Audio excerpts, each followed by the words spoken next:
Hello friends, welcome again to my YouTube channel. आज की इस वीडियो में हम डिस्कस करेंगे बिजनेस स्टडीज के second chapter that is principles of management के सिक्स्थ पार्ट के बारे में। अब तक जितनी भी वीडियोस अपलोड की गई हैं अकाउंट्स, इकोनॉमिक्स या बिजनेस स्टडीज के रिगार्डिंग, उन सभी वीडियोस का लिंक डिस्क्रिप्शन में गिवन है, आप जाकर देख सकते हैं। प्रिंसिपल्स ऑफ मैनेजमेंट के सिक्स्थ पार्ट में आज हम डिस्कस करेंगे इंपॉर्टेंस ऑफ मैनेजमेंट प्रिंसिपल्स के बारे में। यानी हम ये अंडरस्टैंड करेंगे कि ये जो प्रिंसिपल्स हैं जो हेनरी फ्यूल और एफ.डब्ल्यू. टेलर के द्वारा प्रोवाइड किए गए हैं, ये एक ऑर्गेनाइजेशन के लिए क्यों इंपॉर्टेंट है, एक मैनेजर के लिए क्यों इंपॉर्टेंट है। इसके साथ ही हम हेनरी फ्यूल और एफ.डब्ल्यू. टेलर के प्रिंसिपल्स को कंपेयर करेंगे, उनके बीच के डिफरेंस और सिमिलैरिटीज को अंडरस्टैंड करेंगे।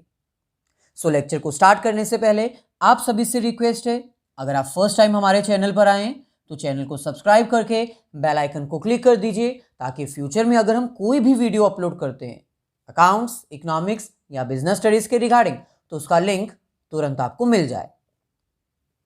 अब तक हम मैनेजमेंट प्रिंसिपल्स के बारे में डिटेल में अंडरस्टैंड कर चुके हैं।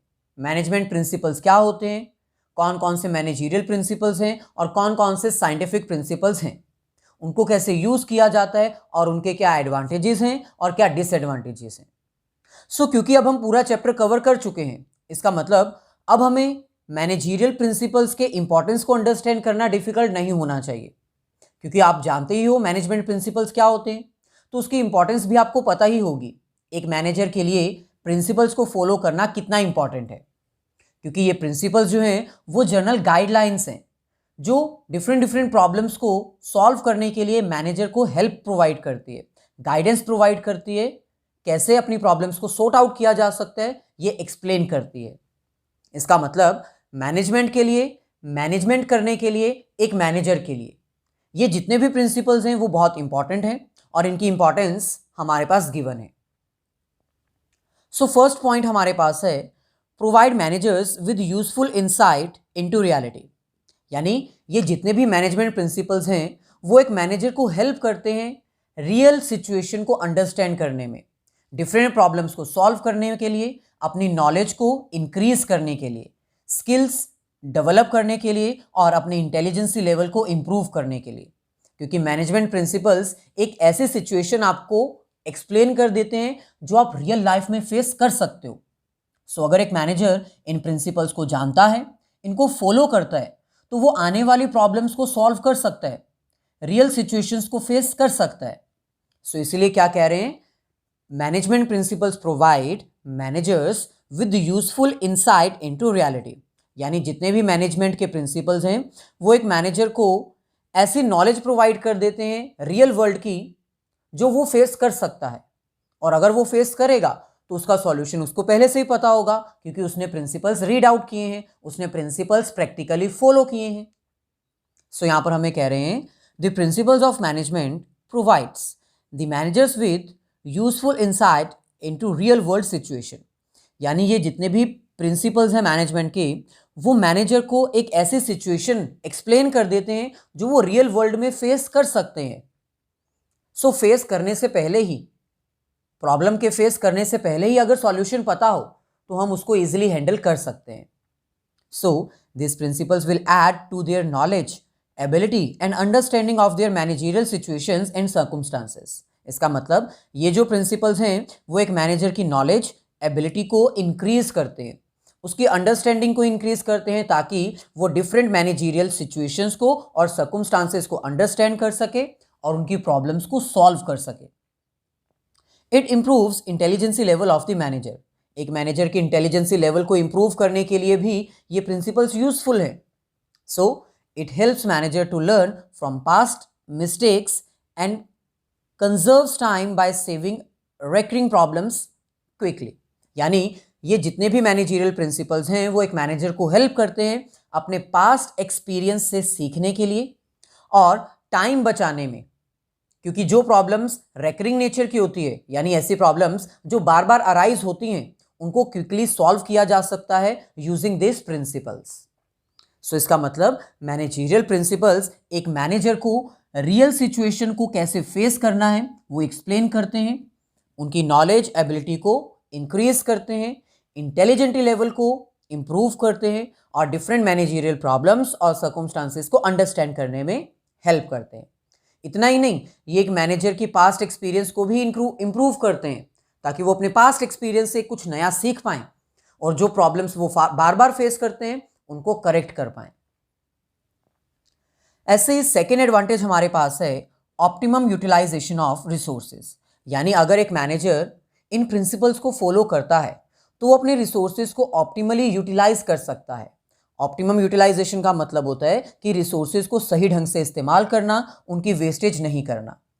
सो जितने भी मैनेजरियल प्रिंसिपल्स हैं वो एक ऑर्गेनाइजेशन के रिसोर्सेज को वेस्ट होने से बचाते हैं।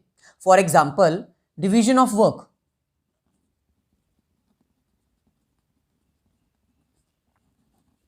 अगर हम डिवीजन ऑफ वर्क की बात करें तो ये एक ऐसा प्रिंसिपल है जो ये कहता है कि हमें हमारी ऑर्गेनाइजेशन के वर्क को वर्कर्स के बीच में डिवाइड करना चाहिए according to their capability, according to their specification. So अगर हम वर्क को स्मॉल टास्क में डिवाइड करेंगे और वो टास्क एक पर्टिकुलर पर्सन को असाइन करेंगे तो वो वर्कर उस वर्क को कंप्लीट करते करते एक्सपर्ट हो जाएगा। अब अगर वो एक्सपर्ट हो चुका है, स्पेशलाइज्ड हो चुका है, तो वो रिसोर्सेज वेस्ट नहीं करेगा क्योंकि उसको पता है क्या वर्क करना है, कैसे वर्क करना है। वो स्पेशलिस्ट हो चुका है एक ही काम को बार बार करते हुए। सो इसका मतलब जितने भी प्रिंसिपल्स हैं उनका मेन फोकस क्या है? ऑर्गेनाइजेशन के रिसोर्सेज को वेस्ट नहीं करना, उनका बेस्ट और इफेक्टिव वे में यूज करना। सो इसका मतलब जितने भी मैनेजरियल प्रिंसिपल्स हैं अगर मैनेजर उनको फॉलो करता है तो उसका एडवांटेज क्या हुआ, उसकी इंपॉर्टेंस क्या होगी? एक मैनेजर अपने रिसोर्सेज को ऑप्टिमली यूटिलाइज कर सकता है, उनकी वेस्टेज को कम कर सकता है। ऐसे ही अगर हम एक और प्रिंसिपल की एग्जांपल दें तो यूनिटी ऑफ कमांड। ये एक ऐसा प्रिंसिपल है जो ये कहता है कि कमांड जो है वो एक तरफ से आनी चाहिए, यानी सबऑर्डिनेट को ऑर्डर एक ही पर्सन से मिलना चाहिए, उसका एक ही बॉस होना चाहिए ताकि वो कंफ्यूज ना हो। और अगर वो कंफ्यूज नहीं होगा, उसको पता होगा कि क्या काम करना है, किसके ऑर्डर पे काम करना है, तो डुप्लीकेशन ऑफ वर्क नहीं होगा, रिसोर्सेज फालतू में यूज नहीं होंगे, उनकी वेस्टेज नहीं होगी। यानी जितने भी प्रिंसिपल्स हैं मैनेजमेंट के, उनका मेन फोकस क्या है? रिसोर्सेज को वेस्ट नहीं करना, उनका ऑप्टिमल यूटिलाइजेशन करना। सो यहां पर हमें कह रहे हैं optimum utilization means using given resources effectively and efficiently to achieve the goals of the organization. So optimum utilization का मतलब है कि जितने भी हमारे पास रिसोर्सेज हैं उनका इफेक्टिवली और एफिशिएंटली यूज करना ऑर्गेनाइजेशन के गोल्स को अचीव करने के लिए। सो with the help of these principles, a manager can establish a good relation between two important resources of an organization, that is men and material. So अगर एक manager इन principles को follow करता है, division of work, authority and responsibility, unity of command, science not rule of thumb, अगर इन सभी principles को वो follow करता है तो वो इजीली दो इंपॉर्टेंट रिसोर्सेज के बीच में एक अच्छा तालमेल बना सकता है, रिलेशन बना सकता है। और वो कौन है? मैन और मटेरियल। ना ही हमें मैन और ना ही हमें मटेरियल, दोनों की वेस्टेज नहीं करनी क्योंकि दोनों ही हमारे इंपॉर्टेंट रिसोर्सेज हैं। So this principles will reduces the confusion among the workers regarding what to do and how to do. So अगर हम ये प्रिंसिपल्स फॉलो करते हैं तो वर्कर्स के माइंड में कंफ्यूजन नहीं होगी, उनको क्या करना है, कैसे करना है, उनको सब ऑलरेडी पता होगा। So as everyone knows what to do and how to do, so there is optimal utilization of given resources. अब क्योंकि प्रिंसिपल्स ऑफ मैनेजमेंट को फॉलो करने से किसी भी वर्कर के माइंड में कंफ्यूजन नहीं रहती, उसको पता है कि क्या काम करना है, कैसे करना है, तो वो रिसोर्सेज को वेस्ट नहीं करेगा, उनका बेस्ट यूटिलाइजेशन कर सकेगा। ऐसे ही नेक्स्ट इंपॉर्टेंस हमारे पास है साइंटिफिक डिसीजन। यानी अगर एक मैनेजर इन प्रिंसिपल्स को फॉलो करता है तो वो एक साइंटिफिक वे में डिसीजन ले सकता है। साइंटिफिक डिसीजन का मतलब होता है कॉज और इफेक्टिव वे में डिसीजन लेना, लॉजिकल डिसीजन लेना, विशेष से या विलिंग से डिसीजन नहीं लेना। सो एक मैनेजर जो अपनी विश से, अपनी विलिंग से डिसीजन लेता है वो सक्सेसफुल नहीं होता। एक मैनेजर अगर लॉजिकल डिसीजन लेता है, रीजन से डिसीजन लेता है, कोज और इफेक्टिव रिलेशन को इस्टेब्लिश करके डिसीजन लेता है, तब वो सक्सेसफुल हो सकता है। यानी एक मैनेजर को डिसीजन लेने से पहले पता होना चाहिए कि आखिरकार मैं ये डिसीजन ले क्यों रहा हूं, क्या कारण है मेरे को ये डिसीजन लेना पड़ा। और अगर मैं ये डिसीजन लेता हूं तो इसका इफेक्ट क्या आएगा फ्यूचर में। सो कॉज और इफेक्टिव, इन रिलेशंस के साथ एक मैनेजर को डिसीजन लेना चाहिए, साइंटिफिक वे में लॉजिकल रीजंस के साथ डिसीजन लेना चाहिए। सो अगर एक मैनेजर लॉजिकल वे में, साइंटिफिक वे में डिसीजन लेना चाहता है तो उसको मैनेजमेंट प्रिंसिपल्स हेल्प करते हैं। सो इसीलिए नेक्स्ट इंपॉर्टेंस क्या है मैनेजमेंट प्रिंसिपल्स की, कि ये प्रिंसिपल्स अगर एक मैनेजर के द्वारा फॉलो किए जाते हैं तो वो इजीली कॉज और इफेक्टिव रिलेशन के साथ डिसीजन ले सकता है। सो यहां पर हमें कह रहे हैं scientific decision means taking decisions in scientific manner by establishing a cause and effective relation. Scientific decision एक ऐसा डिसीजन है जिसमें एक मैनेजर साइंटिफिक मैनर में डिसीजन लेता है by establishing a cause and effective relation. Cause और इफेक्टिव रिलेशन का मतलब होता है कि क्या कारण है कि मैं ये डिसीजन ले रहा हूं, और इफेक्टिव का मतलब है कि क्या रिजल्ट आएगा, cause and effect relation. So scientific decision एक ऐसा डिसीजन है जिसमें कॉज और इफेक्ट एस्टेब्लिश किए जाते हैं, फिर डिसीजन लिया जाता है। Management principles help in taking scientific decisions in which manager always consider effects of every decisions before its actual implementation। सो जो मैनेजमेंट प्रिंसिपल्स होते हैं वो एक मैनेजर को साइंटिफिक डिसीजन लेने में हेल्प करते हैं, क्योंकि साइंटिफिक डिसीजन लेना मतलब पहले कारण ढूंढना, फिर उसका इफेक्ट क्या आएगा वो एस्टेब्लिश करना, उसके अकॉर्डिंग डिसीजन लेना। सो मैनेजमेंट प्रिंसिपल्स जो हैं वो एक मैनेजर को हेल्प करते हैं कॉज और इफेक्टिव रिलेशन के साथ डिसीजन लेने में। यानी एक मैनेजर ये सोचता है कि अगर मैं ये डिसीजन लूंगा तो उसका रिजल्ट क्या आएगा इंप्लीमेंट करने से पहले, before its actual implementation. So principles of management helps in developing logic, cause and effect relation while taking any decision. So इसीलिए हम ये कह सकते हैं कि मैनेजमेंट के जितने भी प्रिंसिपल्स हैं वो एक मैनेजर की थिंकिंग कैपेसिटी को इंक्रीज करते हैं और लॉजिकल, कॉज और इफेक्टिव रिलेशन के साथ डिसीजन लेने में हेल्प करते हैं। ऐसे ही नेक्स्ट हमारे पास है एडवांटेज या फिर importance, meeting changing environment requirement.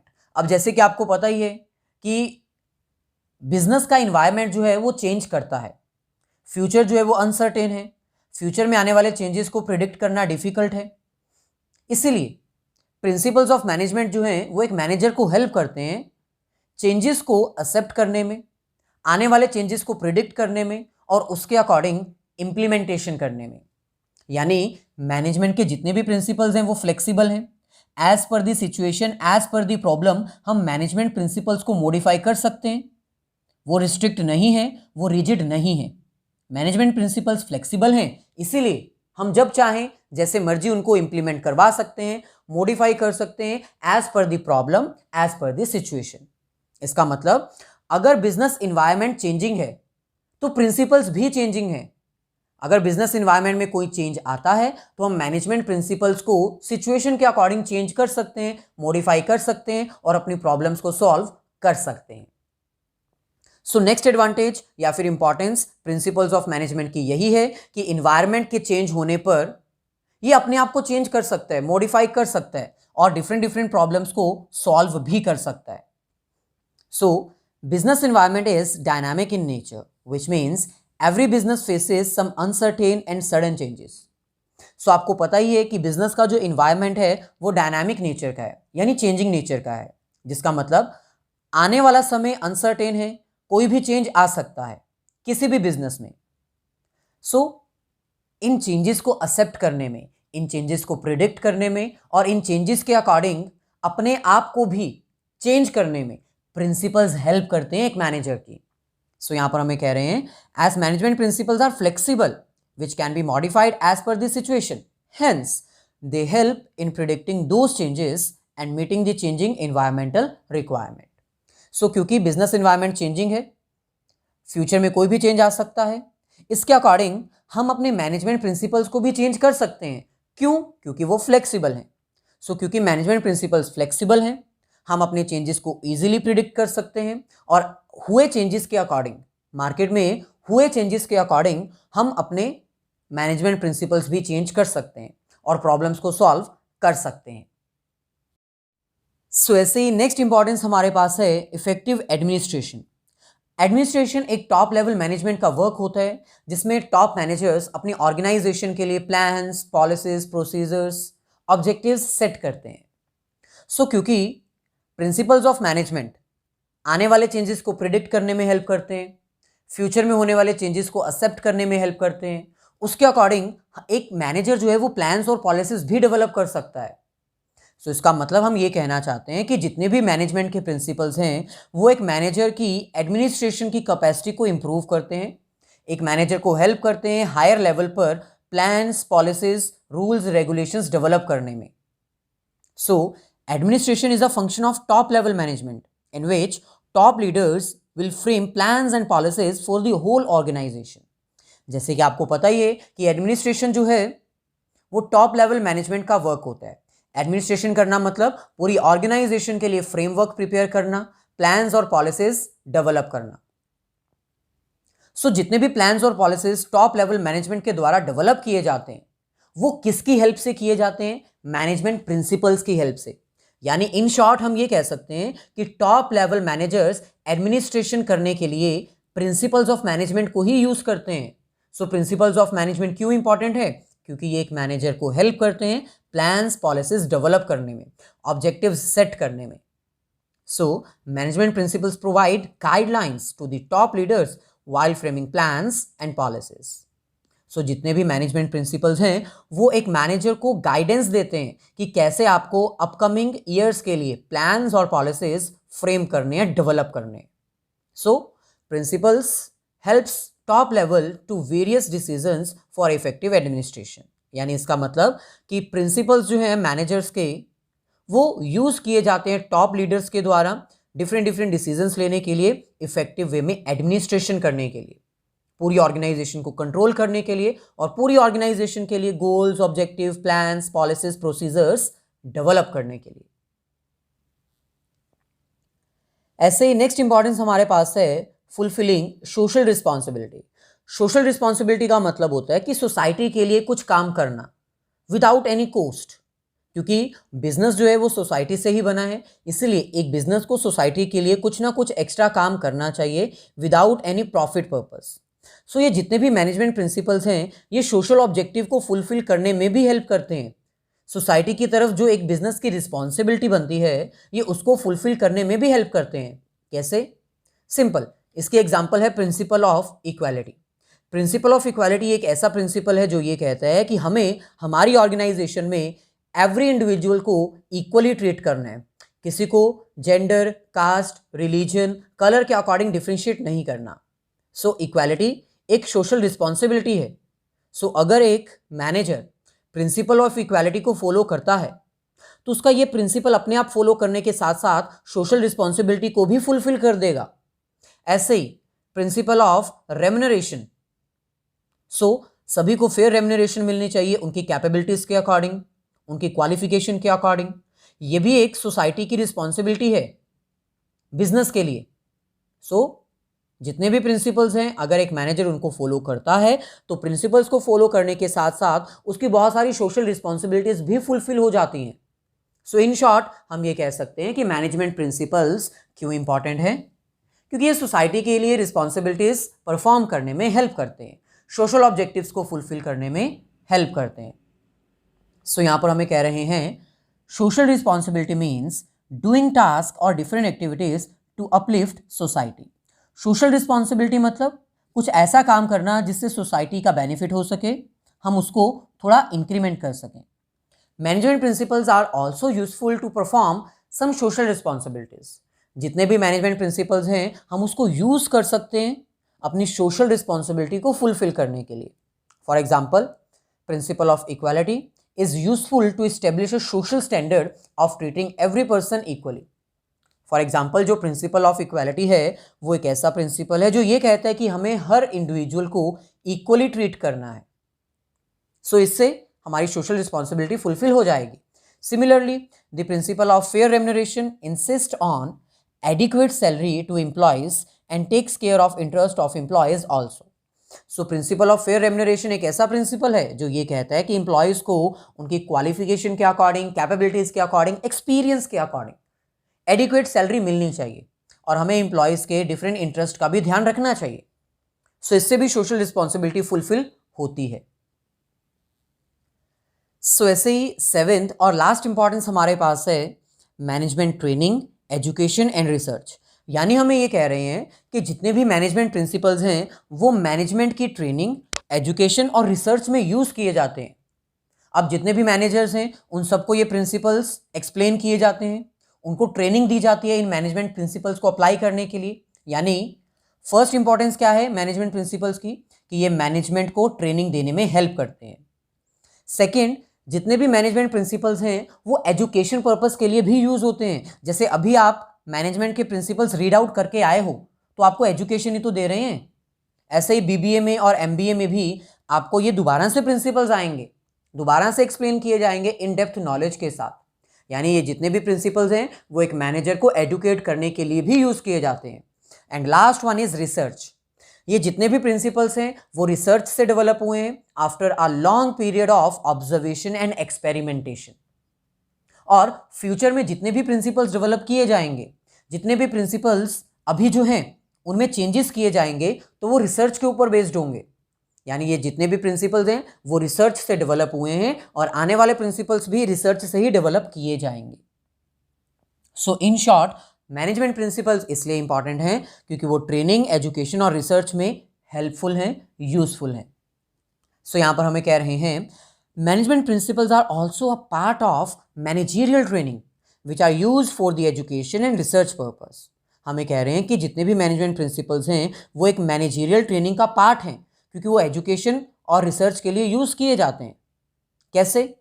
These management principles are use to provide training to the future managers.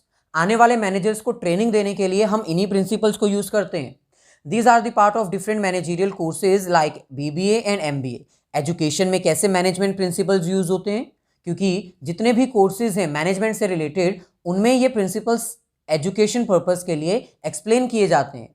और similarly these are also used by different researchers to innovate new and improved principles of management. ये जितने भी principles हैं वो use किए जाते हैं researchers के द्वारा ताकि वो और भी अच्छे प्रिंसिपल्स डेवलप कर पाएं इन प्रिंसिपल्स की हेल्प से।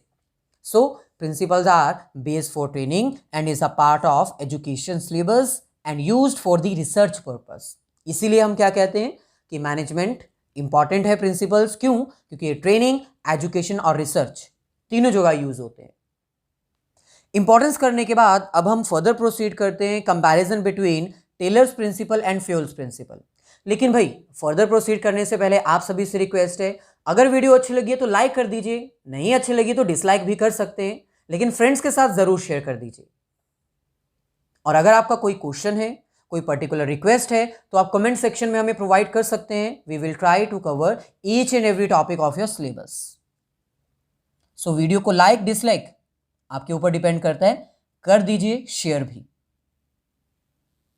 सो ये हमारे पास नेक्स्ट और लास्ट टॉपिक इस चैप्टर का, that is comparison between Taylor's and Fayol's principle. So the contribution of Taylor and Fayol can be differentiated on the basis of following grounds. So ये हमारे पास कुछ बेसिस हैं जिसके अकॉर्डिंग हमने यहाँ पर डिफरेंशिएट किया है। First is concern. कंसर्न का मतलब है कि टेलर के जो साइंटिफिक टेक्निक्स हैं या प्रिंसिपल्स हैं वो किसके ऊपर ज़्यादा फोकस करते हैं, इनका मेन कंसर्न क्या है? Workers efficiency. यानी जितने भी टेक्निक्स और प्रिंसिपल्स डेवलप किए गए हैं एफडब्ल्यू टेलर के द्वारा, उनका मेन फोकस क्या है? वर्कर्स की एफिशिएंसी को इंप्रूव करना, जो लोअर लेवल पर वर्क कर रहे हैं।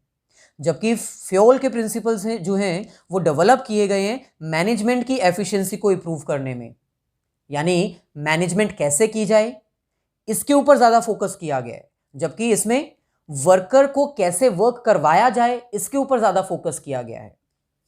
ऐसे ही सेकेंड हमारे पास है लेवल या फिर पर्सपेक्टिव। लेवल का मतलब है कि ये कहाँ से स्टार्ट हुआ है।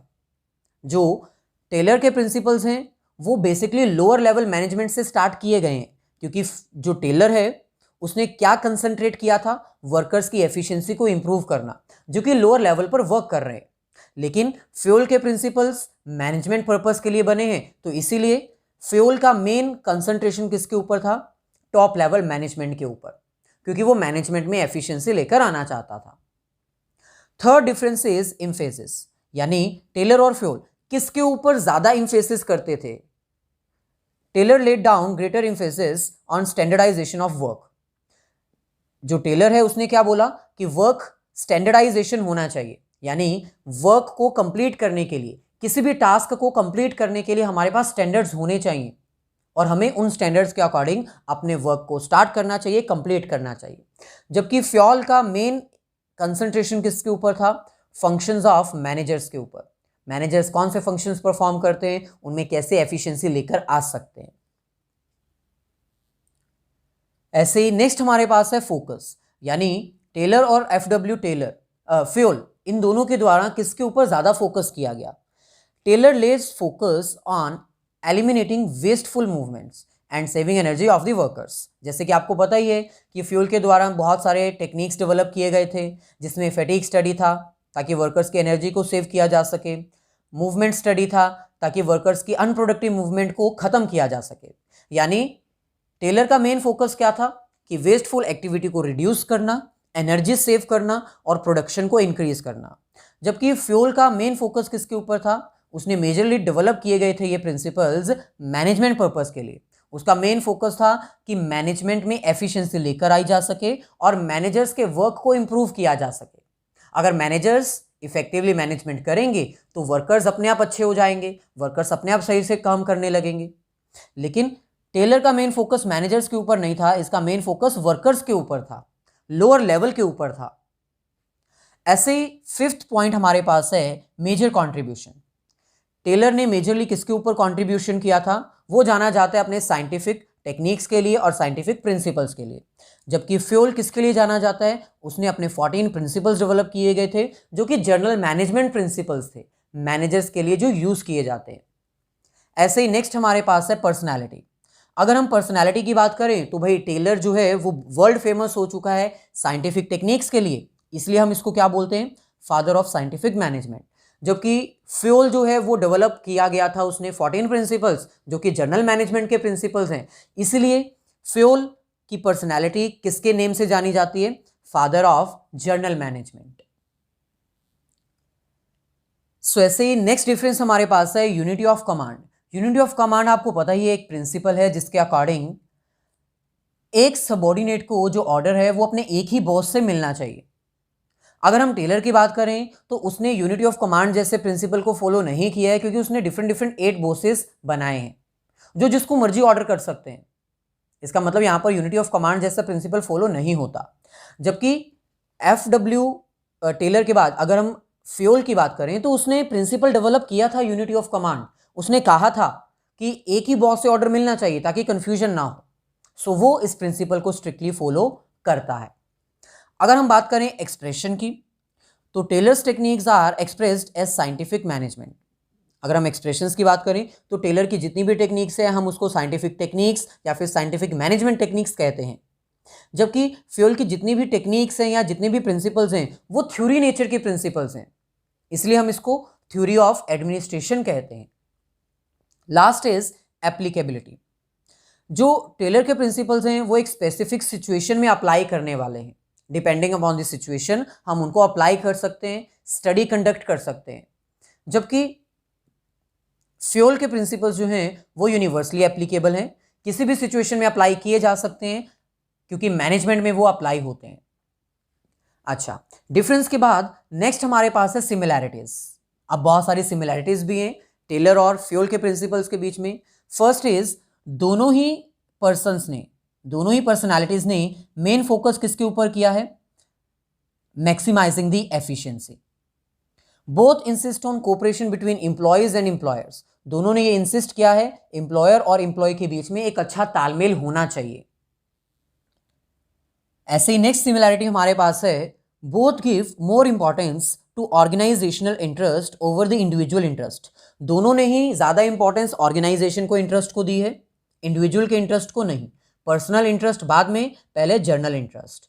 Both suggest division of work for specialization. दोनों ने ही डिवीजन ऑफ वर्क के प्रिंसिपल को फॉलो किया है। एफडब्ल्यू टेलर ने वर्कमैन फोरशिप में इस प्रिंसिपल को फॉलो किया है, फंक्शनल फोरमैनशिप में, और जबकि फ्यूल ने डिवीजन ऑफ वर्क का एक स्पेशल सेपरेट प्रिंसिपल ही डेवलप किया है जिसमें वो ये कहता है कि वर्क को स्मॉल टास्क में डिवाइड करके हमें वर्क उन पर्सन्स को असाइन करना चाहिए जो वर्क करने में स्पेशलिस्ट है। And the last similarity is the principles of both are used as basis for research in the field of management studies. दोनों ही प्रिंसिपल्स यूज किए जाते हैं, चाहे वो जर्नल हो चाहे वो साइंटिफिक हो। दोनों ही प्रिंसिपल्स को रिसर्चर्स यूज करते हैं मैनेजमेंट पर्पस के लिए, स्टडी पर्पस के लिए। सो ये थी हमारी आज की लास्ट वीडियो जिसमें हमने प्रिंसिपल्स ऑफ मैनेजमेंट के सारे कॉन्सेप्ट कवर कर दिए। अगर वीडियो अच्छी लगी है तो इसको लाइक कर दीजिए और अपने फ्रेंड्स के साथ जरूर शेयर करिए। अगर आप शेयर करेंगे तभी व्यूज हमारे इंक्रीज हो पाएंगे और आने वाले टाइम में आपको सारे चैप्टर्स की वीडियोस ऐसे ही मिलती रहेंगी। सो वीडियो को लाइक कर दीजिए, शेयर कर दीजिए अपने सभी फ्रेंड्स के साथ। अगर कोई क्वेश्चन है तो आप कमेंट सेक्शन में पूछ सकते हैं।